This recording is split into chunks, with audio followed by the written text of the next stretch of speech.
আজ তোমাদের সঙ্গে একটা সিক্রেট শেয়ার করি। আমি না ছোটোবেলায় টক খেতে খুব ভালোবাসতাম। এখনও অবশ্য বাসি একটু আধটু, তবে অনেকটাই কমে গেছে। আর একদিন গড়িয়াহাট গিয়ে আমি একটা আইটেম খেয়েছিলাম, সেটা হলো ঝুমুর ইমলি। তো ওদের মতো করে হয়তো বানাতে পারিনি, তাও চেষ্টা করলাম যদি বানাতে পারি। তো দেখো, এখানে ঝুমুর ইমলি বানানোর জন্য আমি সমস্ত কিছু নিয়ে চলে এসেছি। এটা হচ্ছে চিনির গুঁড়ো, আর ওই যে মশলাটা বানানো ছিল আমার গরম চা মাখার জন্য, ওটাও নিয়ে এসেছি। এবার নিয়ে নিয়েছি তেঁতুল। এটা হচ্ছে পুরনো তেঁতুল, দেখো একটু কালো কালো মতো। পুরনো তেঁতুলটা শরীরের জন্য কিন্তু ভালো।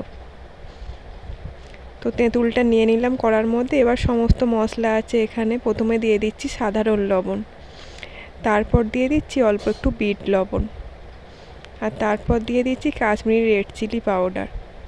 এরপর দিয়ে দিচ্ছি অল্প একটু ধনের গুঁড়ো, আর তারপর দিয়ে দেবো অল্প একটু জিরের গুঁড়ো। তো জিরের গুঁড়োটাও দিয়ে দিলাম। এরপর দিয়ে দেবো চিনি গুঁড়িয়ে রেখেছিলাম যেটা, সেটা। তো চিনিটা একটু 2 চামচের মতোই দিয়েছি আমি। এরপর ওই মশলাটা দিয়ে দিলাম, জিরে, ধনে, শুকনো লঙ্কা, মৌরি আর জোয়ান একসঙ্গে ভেজে রেখেছিলাম।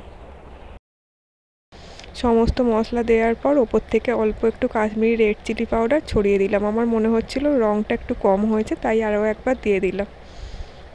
তো দেখো, দেখতে কি সুন্দর লোভনীয় হয়েছে, তাই না?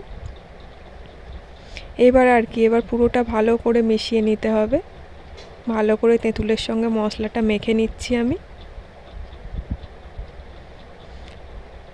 আর তোমরা কারা কারা তেঁতুল মাখা খেতে পছন্দ করো কমেন্টে কিন্তু জানাতে ভুলো না। তো দেখো, আমার মাখা হয়ে গেছে তেঁতুলটা। এবার এখান থেকে ছোট ছোট গুলি গুলি করে নেব।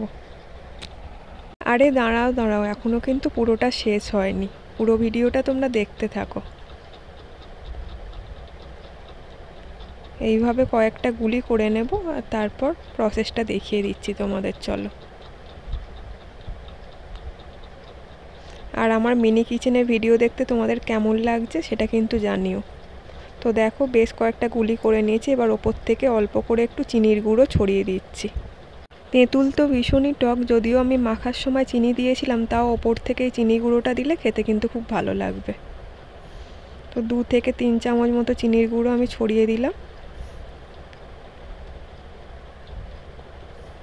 পুরোটা কোটিং হয়ে গেল। এরপর দিয়ে দিচ্ছি কাশ্মীরি রেড চিলি পাউডার। এটা দিলে দেখতেও ভালো লাগবে আর খেতেও সুন্দর হবে। আর দিয়ে দিচ্ছি অল্প একটু বিট লবণ, যাতে চিনির সঙ্গে নুনটা ব্যালেন্স হয়ে যায়। তো সমস্ত বলগুলোর ওপরই ছড়িয়ে দিতে হবে। ব্যাস, একদম রেডি আমার ঝুমুর ইমলি। আর খেতে কিন্তু দুর্দান্ত হয়েছিল। হয়তো গড়িয়াহাটের মতো পারলাম না, কিন্তু আমি আমার মতো করে চেষ্টা করলাম। তোমরাও বাড়িতে বানিয়ে দেখো, তোমাদেরও খুব ভালো লাগবে। তো আজকে আমার এই রেসিপি তোমাদের যদি ভালো লেগে থাকে, কি করতে হবে তোমরা জানো। প্লিজ আমার চ্যানেলটাকে সাবস্ক্রাইব করে দিও, পাশে থেকো। আজ আসি, আবার অন্য দিন দেখা হবে।